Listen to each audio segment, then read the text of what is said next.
All right. This is Critical Thoughts, everyone. I'm Jake Bird, and with me is Braxton Smith. And we're going to be going over the recent controversy yet again over gun rights.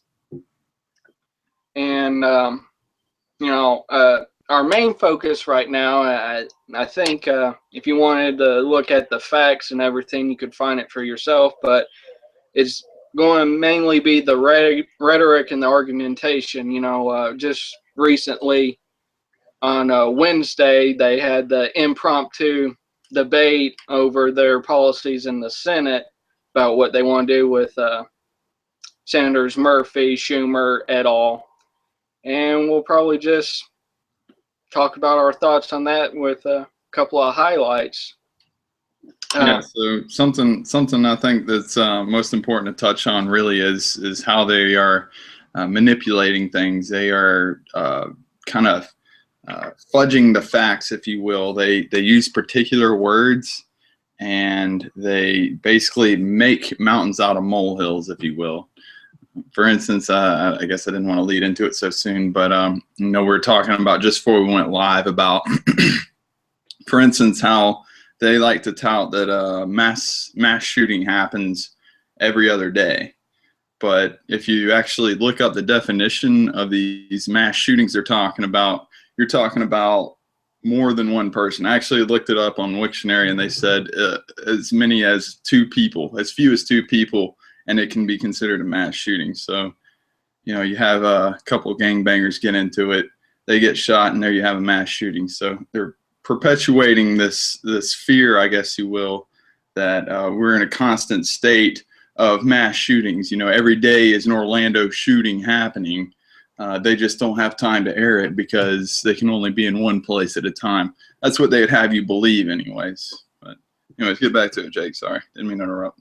Yeah, I mean, that's one of the things that some of the terminologies they like to use in some of their readings, it's in those kind of broad terms, and you have to really, the devil's in the details when you look, okay, we've got these thousands of numbers for these 3 years. Okay, is it like what you said? Is it just any two people or more getting shot? Is it, the police on that rare occasion actually coming to save the day and just taking out the criminals? Is it, for that case, just mass shootings? Is it even fatal or not? These are things that they kind of gloss over when they're doing the narrative. But there's other things they do. The most, one of the most talked about ones right now is obviously assault rifle versus assault weapon. We've done a post on that on the site, but basically, assault rifle is a fully automatic machine gun. That's all it is. Having that capacity to just hold down the trigger and spray bullets, while an assault weapon, it's just a political cosmetic tool. There's nothing really about an assault weapon that makes it anything. It can be semi-automatic. It could be just a bolt action rifle if they design it to look more militaristic with a collapsible stock instead of your traditional wood stock. Yeah, and that's the thing, is that they're constantly evolving too. Originally, these weapons weren't even called assault rifles, and then you get into this whole thing saying, you're talking about how they, assault rifle is an automatic weapon. I wasn't aware of that, but I do know that I've heard them say that, you have all these mass shootings involving all these automatic weapons, and we got to bring this in. And that's the total fallacy. We don't have, automatic weapons are not legal unless you have a very, very stringent, strict permit. It's almost impossible to attain. And just so you know, I myself, as someone that's actually had to use weapons in potential offensive situations with the military, it's understood that automatic weapons are only suppressing fire. Really, if you're actually wanting to engage targets and actually take them out, you have to have it on semi-automatic. Going in automatic and spraying around is just how you get found really quickly and killed really quickly without taking out hardly any targets. Yeah, so, Without That being said, I wanted to get into one more thing too, though. So you're talking about they came up with the term assault rifle, and then they went to assault weapons, and now we hear they're just trying to stir up this fear with everybody. They're talking about weapons of war. Have you heard that one yeah. yet? Yeah, that's the thing too, because they're trying to say, well, you know, an AR-15, that's what they use in warfare. No, it's not. The AR-15 is pretty much the civilian copy of the M16 without the fully automatic on it. It's just semi-auto, no burst fire, nothing like that. Correct. And that's the fundamental difference. Besides, you know, at times I think they've actually put like small one-time use grenade launchers on M16s. But other than that, you know, that's what an AR-15 is. It's just a semi-automatic rifle that pretty much just looks like an M16 because it can't go full auto. Right.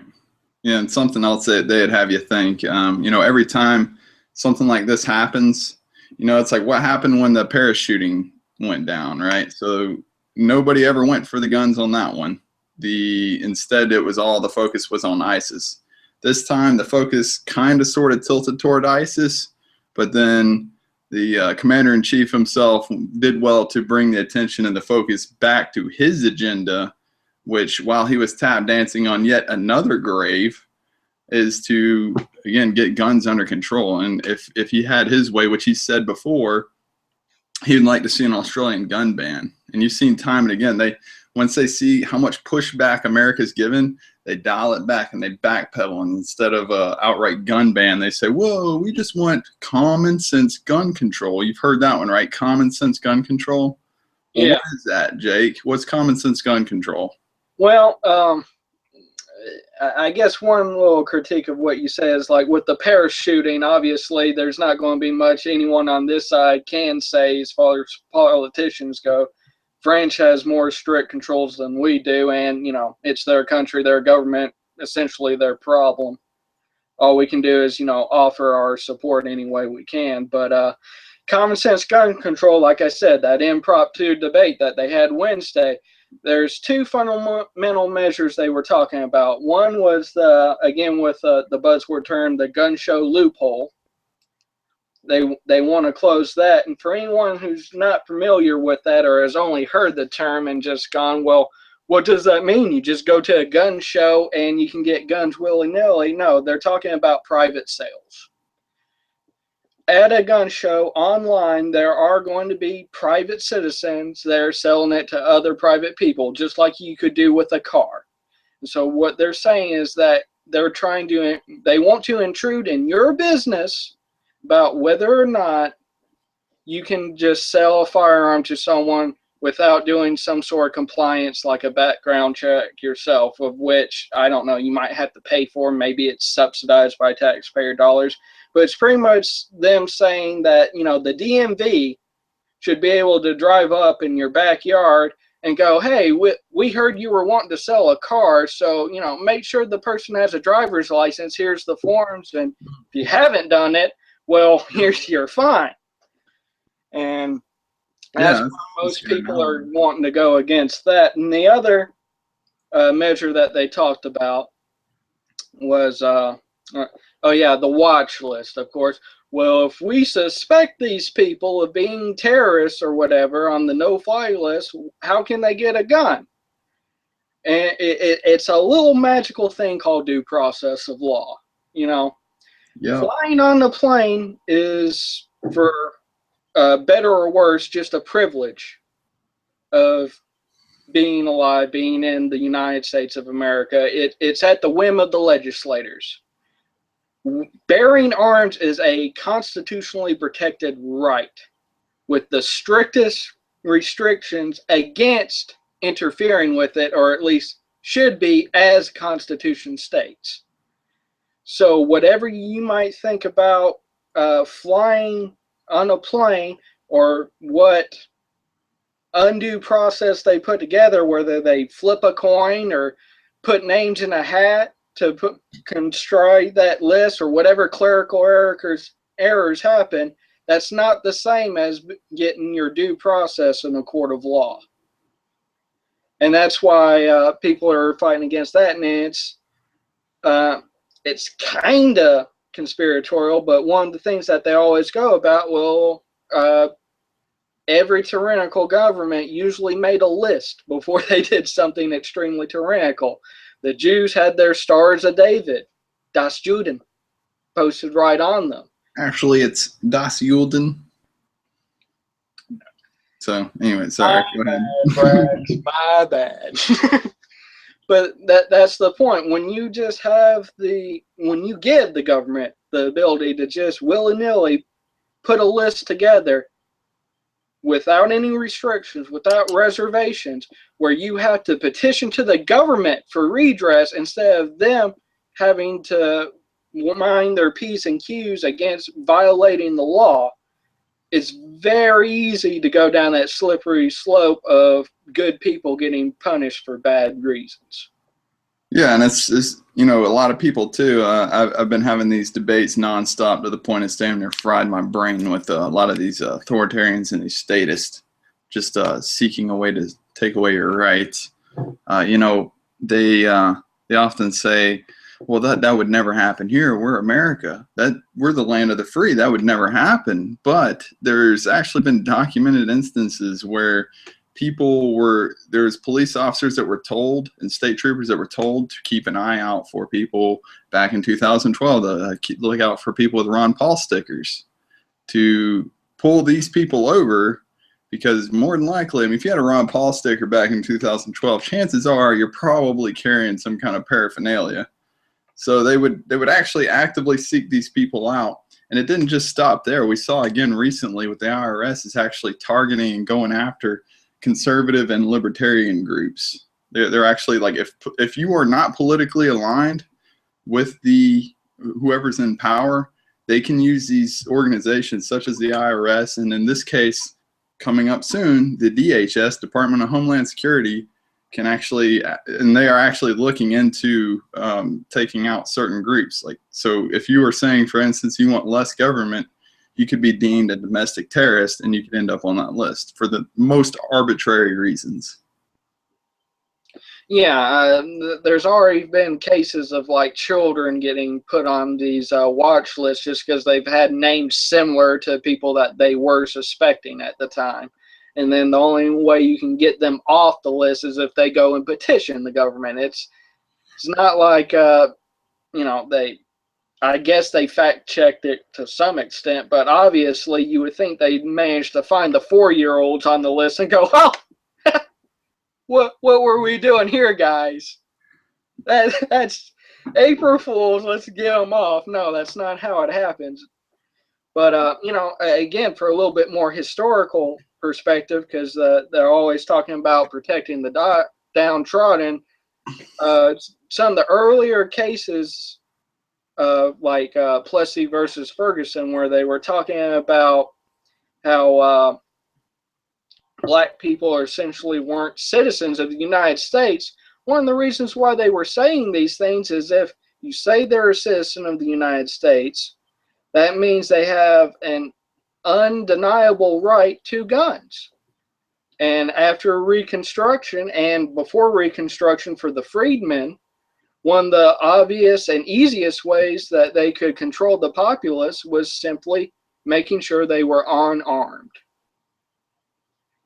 Right. And that's what they did. So obviously, if that's your goal in mind, you can't let them arm. You can't let them be viewed as citizens or as people deserving of these rights, because then logically you can't restrict it then.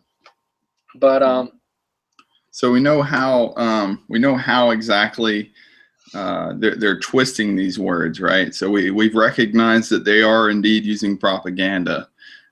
We realize what they use propaganda for. And the best time to use propaganda, obviously, is when people are in a state of fear and panic. And that's most often during times of war, like, say, World War II. People were actually willing to surrender over the Japanese Americans to concentration camps. If you want to be politically correct about it, like FDR was clever enough to do, you call them internment camps. There's still concentration camps. You're still imprisoning U.S. citizens. Just as you said, though, you make them seem as though they're not. You justify the reasons with fear, because fear totally overrides any rational or logical cognitive thoughts. You know, people when they're emotional, they're quick and they're rash with their decision. They're impulsive, but after a while, and they sober up and they think about the ramifications of what they just did, then they reconsider and usually come up with more logical solutions. So right now they have us in a state of panic. They're trying to push forth some fear. So what is it that you think? I mean, we've established that is what they're doing. We've established what they've done before, but what do you think they're using all this fear and propaganda for right now? Well, I mean, the obvious answer is, people with power tend to want more power, and they tend to want to keep holding on to the power. So I'm not even saying some of these people are intentionally being dishonest, though I do think a lot of them are. But that's the thing. When everything that's done in human history has at least had the claim of doing it with the best intentions. There's never really been a guy that's gone out that was like, yeah, I just want to be a mass murderer that oppresses everybody. It's, who cares if I'm a dick as long as I get to do what I want to do? In most ways, it's not like that. I believe it was John Adams that said it was human weakness rather than wickedness that prevents man from absolute power and control. But to back it up a step, like you said, they do use emotion, and they try to use a lot of emotionally charged rhetoric. And one of the more obvious ones that they try to do is something along the lines of, well, something must be done, or if it only saves just one life, it'll be worth it. And my answer to that is, well, okay, if you're saying all it takes is one life to justify any measure to do, then why don't we actually examine what happens? And one of the things that we know about is, of course, when you have the right to bear arms, you have the right to self-defense. So how does that stack up to the death rate? Well, for 2013, all gun deaths were totaled up to around 33,169 deaths. That's including suicides, that's including accidents, that's including all the homicides. That's the official statistic right now. Well, as far as the CDC came across when it comes to defensive gun use, which is any case where someone used a gun in defense, they either prevented their death or completely negated injury or any response, like brandishing a weapon and they flee. It's usually estimated somewhere between 300,000 to 3 million a year. I did not know they had statistics on that. Like, that was one of the things I always touted, was the fact that you can't possibly calculate exactly how much crime has been deterred because someone potentially has a weapon to defend themselves with, or as he said, they brandish a weapon and then it deters the crime. But I mean, you got to think just the sheer mindset of the people that that would ever consider robbing a house. Is these people may be armed. Is it really worth my life? Maybe not. And so how much crime does it deter? You can never really tell. Yeah, and like I said, I gave a pretty broad range right there, 500,000 to 3 million. That's pretty broad, but that's just pretty much from what they've been able to collect from, just news stories and just the reported ones. Yeah, so coming back again though, why do you think they're pushing so hard though? Why do you think they're using all this fear and propaganda and rhetoric? Because you notice too, what I thought was interesting is that if you're really trying to cut back on lives lost with weapons, like, why do they keep focusing on and attacking the assault rifle? Is it because it's just the scariest, or is it because it's what they fear the most? Because if you really wanted to do something, you would focus more on handguns. But no, instead they focus only on the situations that use assault rifles, even though handguns have are responsible for 3 times as many deaths as your shotgun, your assault rifle, and your long rifles all combined. Well, So why focus on the assault rifle? Well, I think part of it is like you said, when we talk about assault weapons, we already kind of said it was a political term, and for the most part, it's cosmetic, right? It looks threatening. It looks like something you might see a SWAT team walk around with when they're trying to break down a door. But right, you can't really scare the people into fearing for their lives and willing to throw away their rights when you present a mere handgun.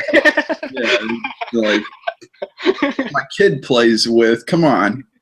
But yeah, assault rifle, yeah. But see, then again, you come back to like, just like, it's so blatant, the fact that they can't just sell you the truth.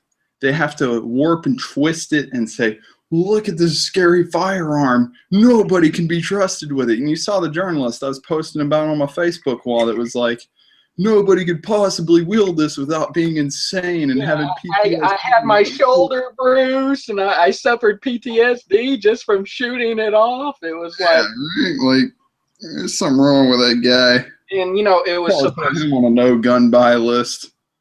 And it's sad too, because he said it was supposed to be an AR-15, but then he talks about, and then I just flipped it over to fully automatic, and we just got done talking about an AR-15 does not have the switch for fully automatic fire. If anything, maybe he was at an NRA convention where they had the license to let you shoot off an M16. But I mean, that's kind of the rhetoric, and again, to reasons why they would do it. Again, for the power concern, one of the main reasons for bearing arms is the people are supposed to be the ultimate check for their government, as far as the American government is viewed, the construction of the U.S. Constitution. So an army full of pistols is less threatening tactically and just from a morale point than an army full of rifles. Right.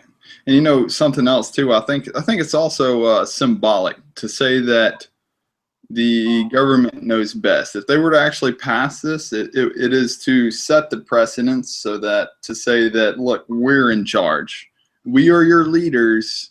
You obey. Like, that's the way I see it anyways. Like, it's just like with the assault weapons ban back in '94 that lasted till 2004. I've just recently been made aware of that. I was looking it up and I saw information on it, and it said, look, like, we understand that there's a sunset to this. We understand that eventually it will expire. That's the best way we can get to pass this. But the awesome thing about this is we tell people that the Second Amendment is not guaranteed. We can take your rights away, and it sets a precedence for more laws to be passed in the future to, again, take away, get people accustomed and used to the fact that the government can take away your constitutional rights and implement whatever policy fits their agenda. Yeah, I mean, there's the power aspect to it. There's the false sense of confidence. Again, people cried, there must be something done. Well, we did something. Never mind the fact that as the years have come down, even after the expiration of that ban, gun violence and violence in general in the U.S. has been going down. If it was such a boon to the cause of keeping America safe, there should be a difference in that trend. But, and it was going down before the ban was enacted as well. So you can't even say during that time, quantitatively, there was some statistical meaningful change to it.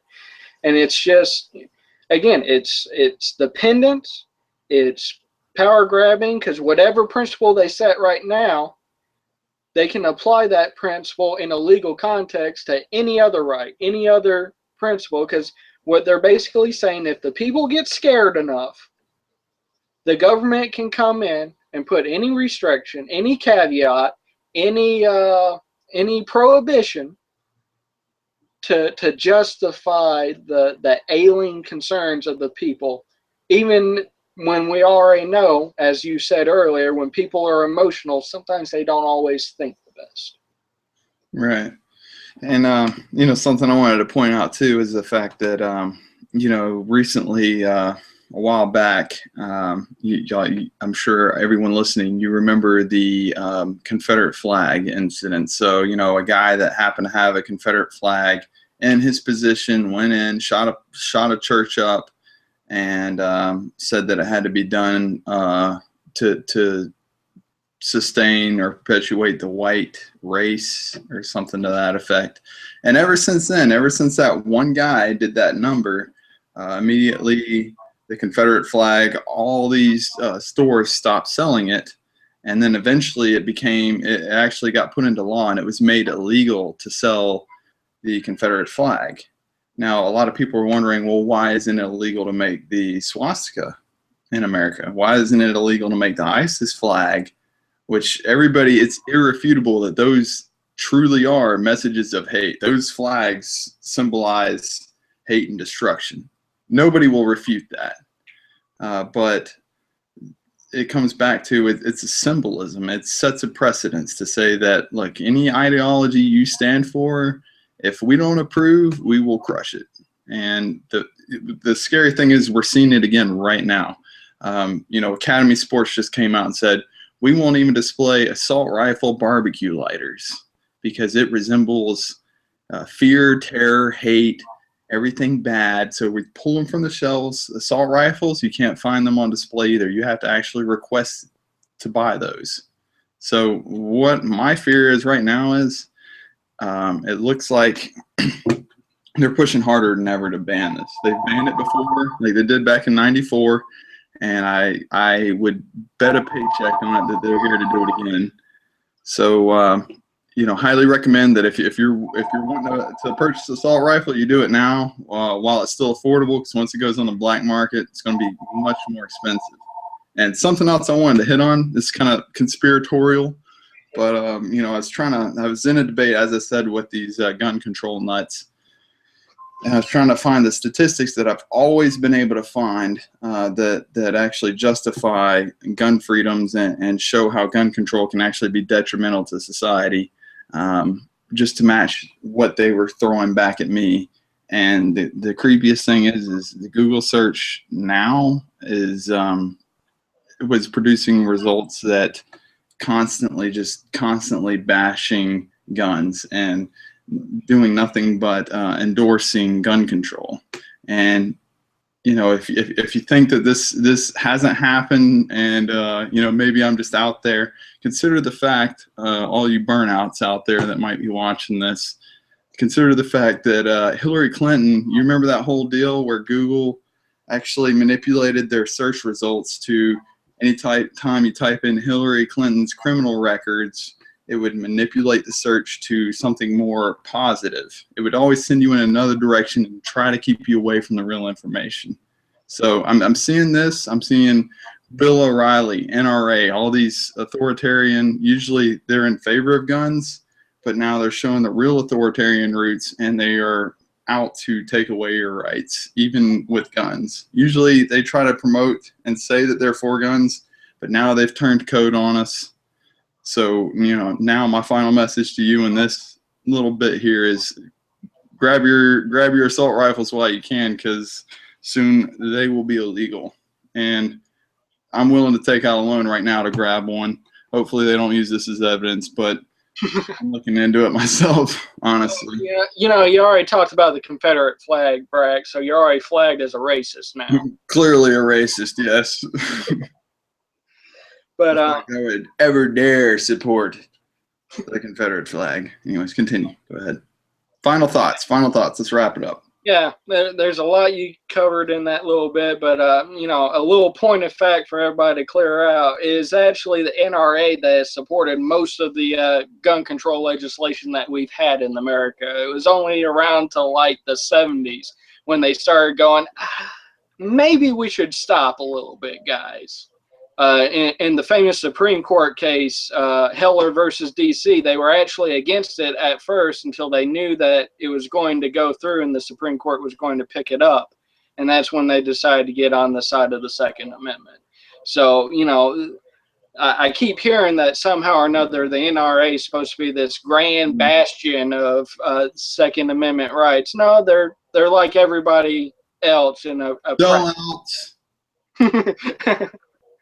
But yeah, that's pretty much it, and I think we've covered it more.